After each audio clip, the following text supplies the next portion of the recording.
दोस्तों, मैं युवराज सिंह स्वागत करता हूं आपका वाई टू लर्न की इस ऑनलाइन प्लेटफॉर्म पर।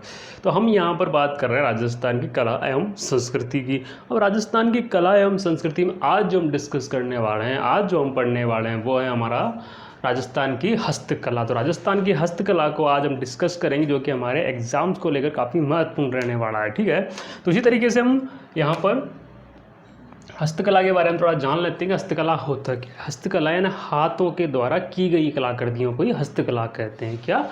हाथों के द्वारा की गई कला, आर्ट, उसे क्या कहते हैं? हस्तकला कहते हैं। इसे हैंडीक्राफ्ट भी आप कह सकते हैं। तो हस्तकला के मामले में राजस्थान काफ़ी आगे है, और अगर हम कह सकते हैं तो राजस्थान में सबसे ज़्यादा जो आय होती है वो होती है हस्तकला में। किस में होती है? हस्तकला में। तो हम यहाँ पर लिख लेते हैं कि हस्तकला, तो राजस्थान में सबसे अधिक आय हस्तकला से प्राप्त होती है। किससे प्राप्त होती है? हस्तकला से प्राप्त होती है। वहीं अगर हम बात करें तो हस्तकला में भी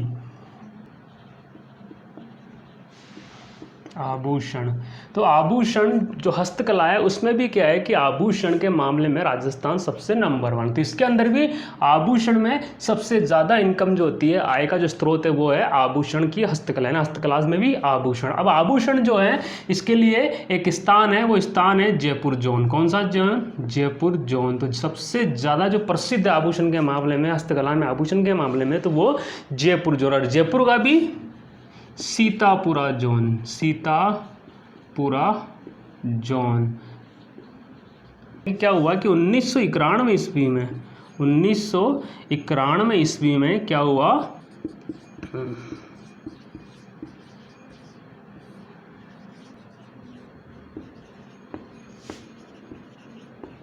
नीति के अनुसार, औद्योगिक नीति के अनुसार क्या हुआ कि कुछ इसे बढ़ाने के लिए कुछ केंद्र खोले गए। ठीक है, तो अनुसार हस्तकला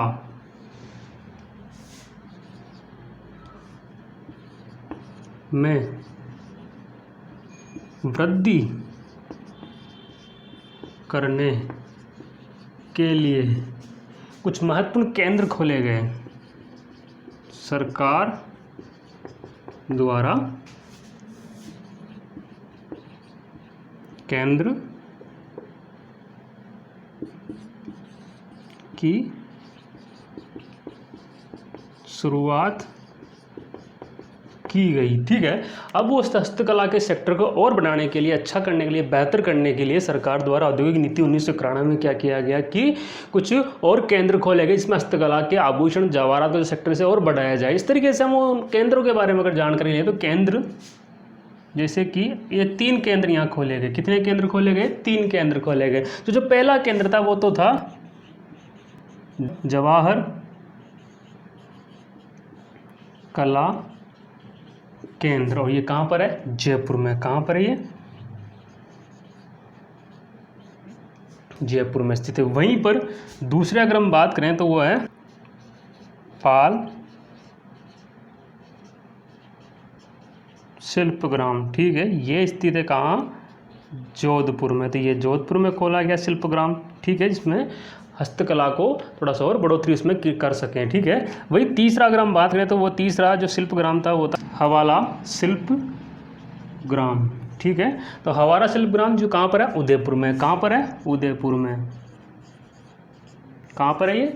उदयपुर में स्थित है। ये आपको ध्यान रखना है। ठीक है, तो इस तरीके से 1991 की जो औद्योगिक नीति आई उस हिसाब से राजस्थान की हस्तकला को बढ़ाने के लिए कुछ और महत्वपूर्ण कार्य किए, कुछ केंद्र खोले गए जहाँ पर कार्य कुशलता में वृद्धि हो सके। ठीक है, तो वहाँ पर जैसे हम जयपुर में बात करें जवाहर कला केंद्र, ठीक है, इसकी स्थापना भी 1991 की औद्योगिक नीति के तहत किया गया। वही दूसरी हम बात करें पाल शिल्पग्राम जो भी कहाँ है? जोधपुर में। 1991 की औद्योगिक नीति के बेस पर इसे खोला गया। ठीक है, अगर हम तीसरी बात करें तो हवाला शिल्पग्राम जो भी उदयपुर में स्थित है, और इसकी शुरुआत भी 1991 की औद्योगिक नीति के अनुसार की गई ताकि जो कला, जो हमारे पास हस्तकला है उसे और बढ़ाया जा सके। ठीक है, तो इस तरीके से हम यहाँ राजस्थान की हस्तकला की बात कर रहे हैं। तो हमने देखा है राजस्थान में सबसे अधिक आय जो प्राप्त होती है वो हस्तकला से प्राप्त होती है। किससे प्राप्त होती है? हस्तकला से प्राप्त होती है। ठीक है, और हस्तकला में भी दोस्तों आभूषण सबसे प्रमुख रहे हैं, हस्तकला में आभूषण हीरे जवाहरात सबसे प्रमुख रहे हैं राजस्थान के हैंडीक्राफ्ट में, ठीक है। तो वही अगर हम बात करें तो जयपुर का सीतापुर ऐसा जोन था जहाँ पर क्या है कि सबसे ज़्यादा आभूषण बनते हैं, ठीक है। इस तरीके से हमने देखा।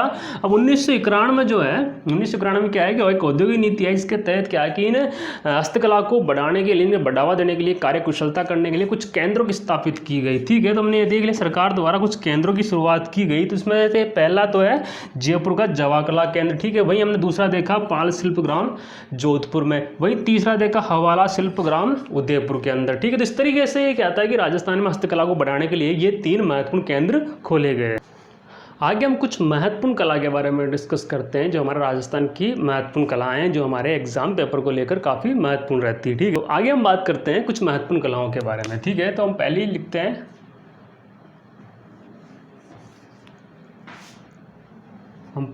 हैं, ब्लू पॉटरी।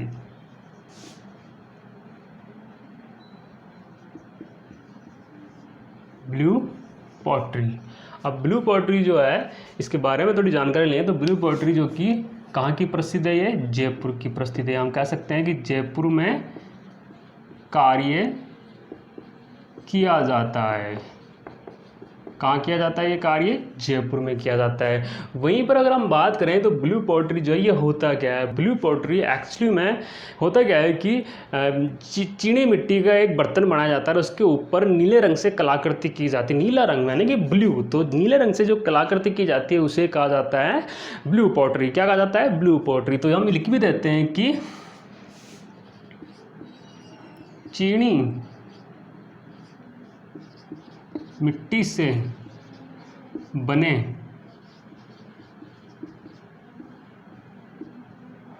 बर्तनों पर नीले रंग से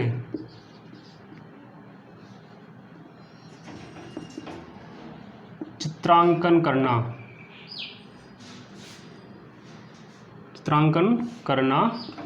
ये क्या कहलाता है? ब्लू पॉटरी कहलाता है। क्या कहलाता है? ब्लू पॉटरी कहलाता है। इस ब्लू पॉटरी के जो कार्य है जयपुर में प्रसिद्ध रूप से किया जाता है। तो जयपुर के एक व्यक्ति हुआ करते थे कृपाल सिंह शेखावत। कौन थे?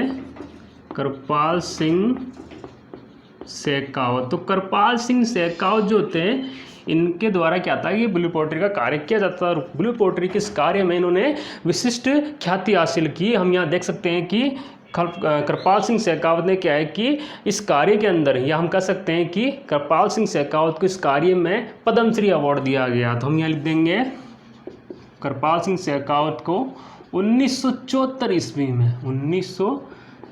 ईस्वी में पद्मश्री अवार्ड दिया गया। पद्मश्री से सम्मानित किया गया। कब किया गया? 1974 में किया गया। किसे किया गया? कृपाल सिंह शेखावत को, ठीक है। वहीं अगर आप यहीं पर अगर थोड़ा सा नोट डाल के देखें तो ऐसी एक ब्लैक पॉटरी भी होती है। क्या होती है? Black pottery.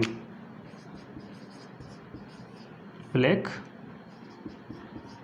पॉटरी। अब ब्लैक पॉटरी क्या होती है, तो ये भी जानना हमारे लिए ज़्यादा ज़रूरी है। देखो, जैसे ब्लू पॉटरी वैसे ब्लैक पॉटरी। तो यहाँ ब्लू पॉटरी में हमने देखा कि जो चीनी मिट्टी से जो बने हुए बर्तन थे, जिन पर क्या है कि नीले रंग से चित्रांकन कलाकृतियाँ, चित्रकारी की जाती है, तो उसे हमने क्या कह दिया? ब्लू पॉटरी कह दिया। तो इस तरीके से ये अर्थ सीधा हमारे सामने है कि ब्लैक पॉटरी में ब्लैक रंग यूज करेंगे, ठीक है। तो यहाँ पर आप लिखेंगे काले रंग से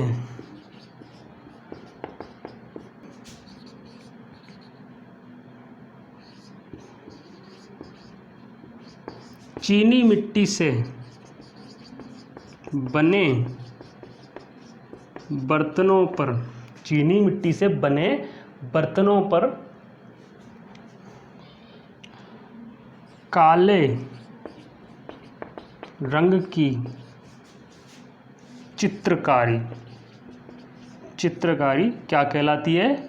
ब्लैक पोट्री। वहाँ हमने देखा नीले रंग की चित्रकारी तो ब्लू पोट्री कहलाए और काले रंग से चित्रकारी की जाए तो वो ब्लैक पोट्री कहलाती है। लेकिन हम यहाँ पर समझने की बात ये है कि जयपुर तो ब्लू पोट्री में फेमस है, वहीं अगर हम बात करें तो जो ये ब्लैक पोट्री ये कहाँ की फेमस है, कोटा की। कहाँ की फेमस है, कोटा की। तो कोटा जो क्षेत्र है वहाँ पर ब्लैक पोट्री फेमस है, ठीक है। तो इस तरीके से हमने यहाँ बात की हस्तकला में ब्लू पोट्री की, ठीक है। तो ब्लू पोट्री को हम देख लेते हैं। जयपुर में कार्य किया जाता है किसका, ब्लू पोट्री का। जैसा कि हमने देखा कि चीनी मिट्टी से बने बर्तनों पर नीले रंग से चित्रकान जो किया जाता है, चित्रकारी जो की जाती है तो उसे ब्लू पोट्री कहते हैं, नीले रंग से। ये महत्वपूर्ण ध्यान रखना, ठीक है। वही हमने बात की कृपाल सिंह शेखावत को ब्लू पोट्री में 1974 में एक सम्मान दिया गया। वो सम्मान था पद्मश्री का सम्मान। कौन सा सम्मान था, पद्मश्री का सम्मान। वही अगर हम बात करें तो इसी तरीके से ब्लैक पोट्री को नोट में हमने डाला।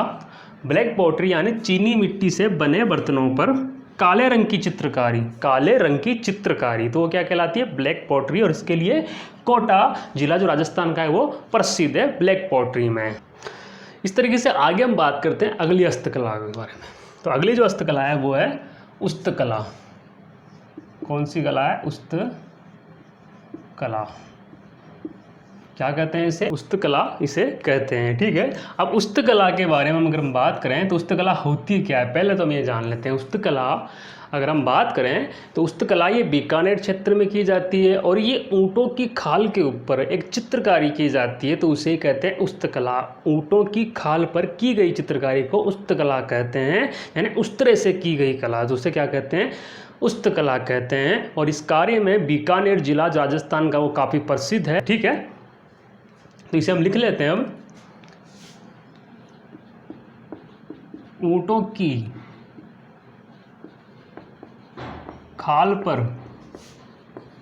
की गई कलाकृति क्या कहलाती है, उस्तकला कहलाती है। क्या कहलाती है, उस्तकला। उस तरह की सहायता से की जाती है इसलिए उसे उस्तकला कहते हैं। क्या कहते हैं, उस्तकला कहते हैं। वहीं अगर आगे हम बात करें तो उस्तकला जो है ये कहाँ की प्रसिद्ध है, ये बीकानेर की प्रसिद्ध है। ये भी हम लिखना है, ये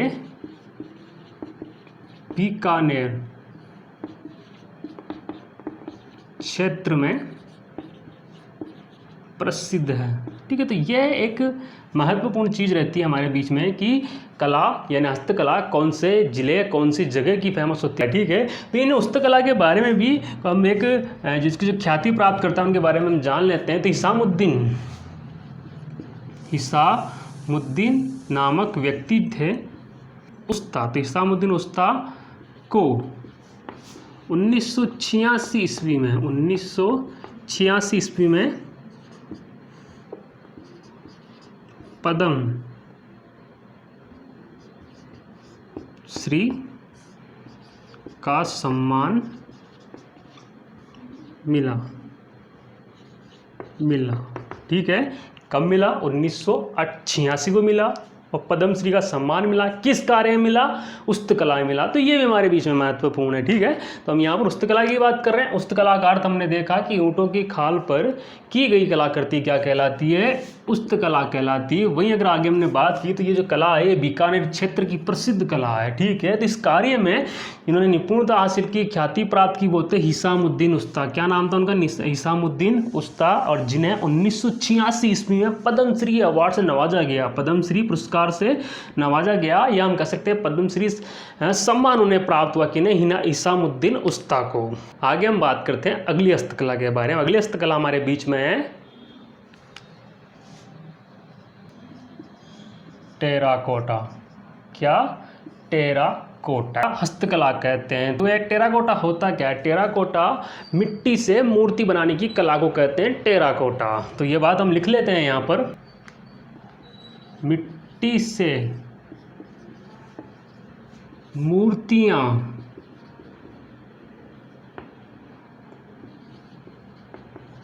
बनाने की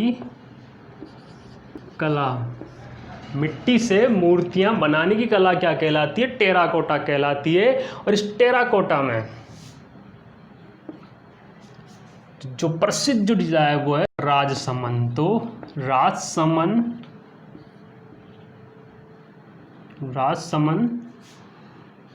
का मोलेला गांव, मोलेला गांव प्रसिद्ध है, प्रसिद्ध है। कौन सी कला में? टेराकोटा पद्धति की मूर्तियां बनाने, टेराकोटा पद्धति की मूर्तियां बनाने में कौन सा गांव प्रसिद्ध है? राजसमंद का मोलेला गांव प्रसिद्ध है। ठीक है, वो भी हम देख लेते हैं। अगली हमारे पास थेवा कला, थेवा कला। जो थेवा कला जो है, देखो तो थेवा कला ये भी एक हस्तकला होती है, हाथों के द्वारा ही की जाती है। तो एक्चुअली में होता है क्या है, एक रंगीन कांच होता है, इसे बेल्जियम किस्म का कांच हम कहते हैं। बेल्जियम श्रेणी का एक कांच होता है, रंगीन कांच। तो उस पर सोने के द्वारा चित्रकारी की जाती है ना, सोने की परत से चित्रकारी की जाती है, उसे कहते हैं थेवा कला। क्या कहते हैं? थेवा कला। तो ये कहाँ की प्रसिद्ध है, ये भी हम देख लेंगे। तो पहले तो हम इसका अर्थ लिख लेते हैं, थेवा कला होता क्या है। तो आप लिखेंगे यहाँ पर रंगीन बेल्जियम कांच पर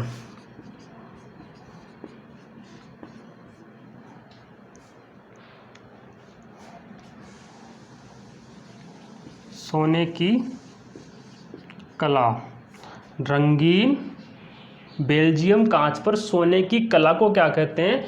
थेवा कला कहते हैं। क्या कहते हैं? थेवा कला कहते हैं। अब इस कार्य में फेमस है, इस कार्य में जो प्रसिद्धि हासिल कर रखी है वो है प्रतापगढ़, प्रतापगढ़। और प्रतापगढ़ में एक परिवार है, सोनी परिवार, सोनी परिवार ने ख्याति प्राप्त की है। तो प्रतापगढ़ राजस्थान के सोनी परिवार ने थेवा कला में ये ख्याति प्राप्त कर रखी है।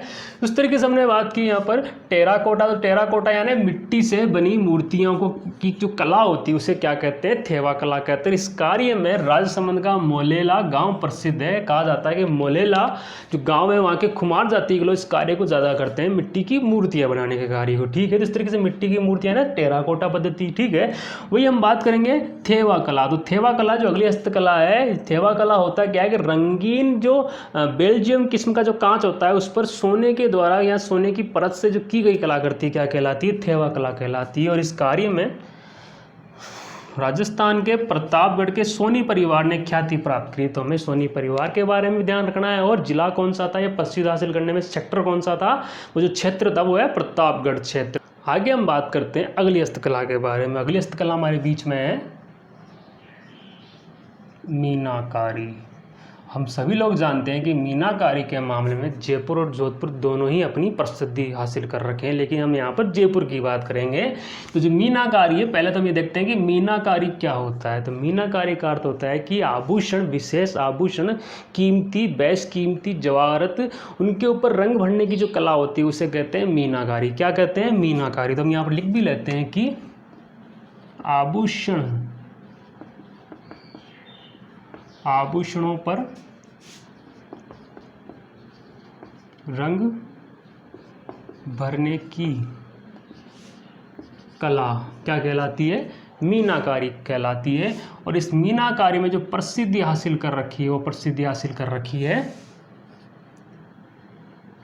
जयपुर के कुदरत सिंह ने।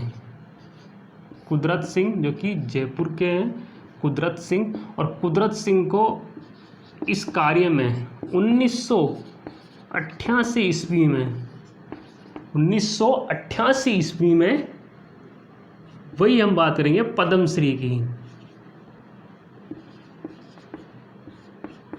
पद्मश्री से सम्मान प्राप्त है। ठीक है, तो अगर हम विशिष्ट स्थान की बात करें तो ये कार्य कहाँ होता है? जयपुर में होता है। कहाँ होता है ये कार्य? जयपुर में प्रसिद्ध है। जयपुर में प्रसिद्ध है। कौन सा कार्य? मीनाकारी का कार्य। तो मीनाकारी आभूषणों पर रंग भरने की एक कला है। कहाँ का प्रसिद्ध है? जयपुर का प्रसिद्ध है। और कुदरत सिंह जो जयपुर के निवासी, उनको 1988 ईस्वी में पद्मश्री सम्मान दिया गया। किन्हें? कुदरत सिंह को। कुदरत सिंह जयपुर के निवासी को। आगे हम बात करते हैं अगले हस्तकला के बारे में। तो अगली जो हस्तकला है वो है अजरक प्रिंट। अजरक प्रिंट के बारे में यहाँ हम बात करें तो अजरक जो प्रिंट है उसके बारे में अगर हम बात करें तो अजरक प्रिंट होता क्या है। एक्चुअली में वस्त्रों के दोनों ओर लाल व नीले रंग का प्रयोग करके कलाकृति बनाना उसे कहते हैं अजरक प्रिंट। क्या कहते हैं? अजरक प्रिंट। तो इस तरीके से हम यहाँ पर देख लेते हैं कि वस्त्रों को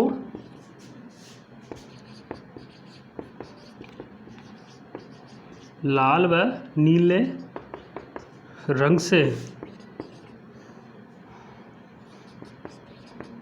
दोनों ओर